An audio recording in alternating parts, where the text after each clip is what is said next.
Assalamualaikum warahmatullahi wabarakatuh. Hello everyone, my name is Adinda Azafat Kunia and you can call me Dinda. I am from second group English Grammar and Corpus TBI 4D or TBI 4D. My group will discuss about noun clause, but in this video I will explain you using Indonesian language, mixed English language, so you can easy to understand my material. Okay? Langsung saja di inti materinya about noun clause. Jenis-jenis atau kind of noun clause. There are four: declarative, imperative, question, and exclamation. In this video, I will explain you about noun clause question and exclamation because declarative and imperative have been explained by Mamana in this different video. Baik, berarti saya akan menjelaskan mengenai noun clause question and exclamation saja. Baik, yang pertama tentang question atau noun clause question. Jadi noun clause question ini ada dua, ada yes no question dan we have question. Jadi yang yes no question is the question only need the answer yes and no or not, and also use conjunction if and whether. Jadi yes no question ini adalah pertanyaan yang hanya membutuhkan jawaban ya dan tidak, yes or no, dan juga menggunakan kata hubung if dan whether.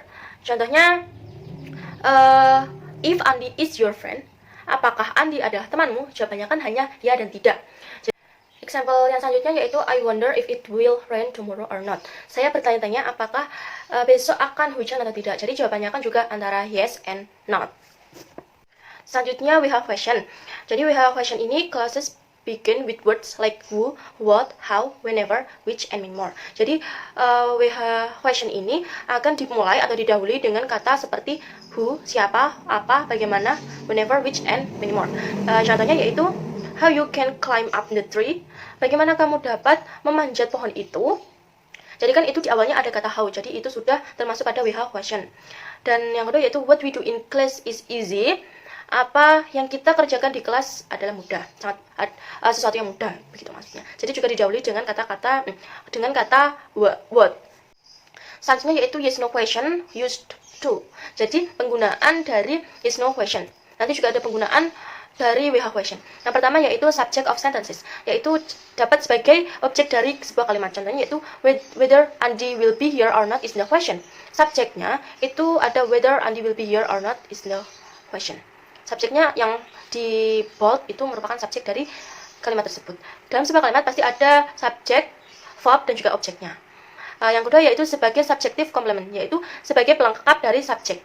Contohnya, the problem is if Andi will be here or not. Jadi, subjeknya yaitu the problem, masalahnya. Jadi, pelengkap dari subjek tersebut adalah noun clause itu tadi, yaitu Andi will be here or not.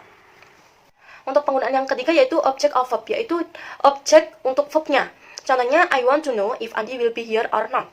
Jadi saya sebagai subjek, want sebagai verb, want to know itu sebagai verb, dan juga objeknya yaitu if Andi will be here or not. Saya ingin tahu, saya objek ingin tahu yaitu verbnya, dan juga objeknya apakah Andi kesini atau tidak, akan kesini atau tidak.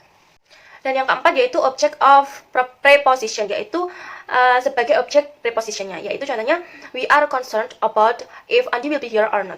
Jadi di sini seperti object of verbnya, cuma untuk di preposition ini juga objeknya objeknya ini milik prepositionnya. Kalau di nomor 3 tadi objeknya dimiliki oleh verbnya, begitu. Selanjutnya yaitu we have question used to. Jadi sama seperti yang yes no question, ada 4, subject of sentences, subjective complement, object of verb, dan object of preposition. Jadi penggunaannya sama seperti yang di awal tadi, tapi pada we have question ini pasti menggunakan kata how, where, when, what, dan sebagainya itu. Contohnya di yang nomor 1 sampai nomor 4 itu pasti akan menggunakan how. Di yang pertama itu subject of sentences, penggunaan sebagai subjek di sebuah kalimat. How he can get here is his own affair. Bagaimana dia dapat ke sini adalah urusannya. Jadi subjeknya how he can get here. Lanjut di contoh yang kedua, subjective complement, yaitu pelengkap dari subjek. The question is itu merupakan subjeknya, dan pelengkapnya yaitu how he can get here, bagaimana dia dapat ke sini. Dan selanjutnya sebagai object of verb, jadi objek milik verb. Seperti yang pertama tadi di yes no question. I allege how he can get here. Jadi objeknya I, verbnya allege, dan objeknya yaitu how he can get here. Dan yang terakhir yaitu sebagai object of preposition. My father are concerned about how he can get here. Jadi non kelasnya yang dicetak tebal itu atau di bold. Dan yang terakhir adalah part 4 exclamation. Di exclamation ini yaitu sebagai seruan. Dalam kata seru maksudnya. Dalam kalimat seru. Tadi kan pada kalimat pertanyaan. Di sini sekarang pada kalimat seru. Contohnya silakan dilihat how adorable his daughter is. Benar-benar menggemaskan putrinya itu. Jadi how itu bukan berarti di sini sebagai pertanyaan. How are you? Seperti itu bukan. Jadi how ini sebagai noun clause. How adorable his daughter is. Dan penggunaannya pada exclamation ini pada umumnya digunakan sebagai object of verb. Silakan dilihat contohnya. I didn't realize how adorable his daughter is. Saya, I itu sebagai subjeknya, didn't realize itu sebagai verbnya, dan objeknya yaitu how adorable his daughter is. Seperti itu. Oke, saya tutup video ini. Saya mohon maaf apabila ada kesalahannya. Tolong koreksi jika saya salah. Terima kasih atas perhatiannya. Wassalamualaikum warahmatullahi wabarakatuh. Goodbye. Thank you.